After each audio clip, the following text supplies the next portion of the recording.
On the campaign trail, President-elect Donald Trump made big promises about cutting Common Core. So Common Core is a total disaster. We can't let it continue. But how much authority does a president actually have to dismantle the national education standards?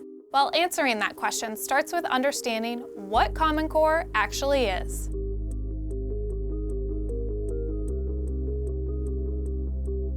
Back in 2009, politicians, educators, and special interest groups came together to design more rigorous standards that outline what students should be able to know and do at each grade level.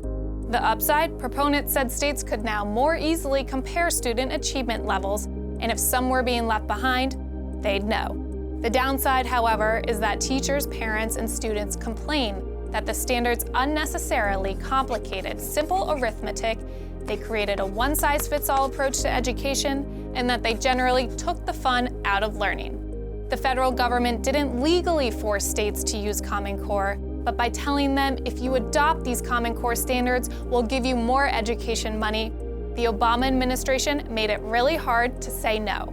Initially, 46 states and the District of Columbia signed on. But fast forward to today, implementation of Common Core is no longer tied to these federal education funds, and one by one, states have slowly dropped out. Some may suggest that the incoming administration could flip the script and encourage states to get rid of the academic standards by following Obama's lead and telling them if you use the Common Core standards, your state will not be eligible for certain federal education funds. But the reality of that happening is unlikely because conservatives would be doing exactly what they claim to be fighting against, and that is to get the federal government out of our children's education.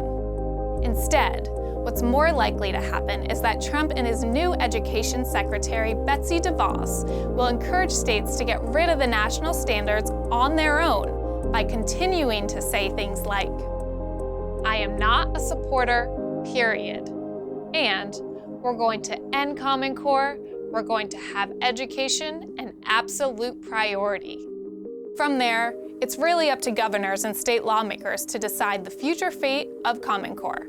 For more on this, stay tuned to the Daily Signal.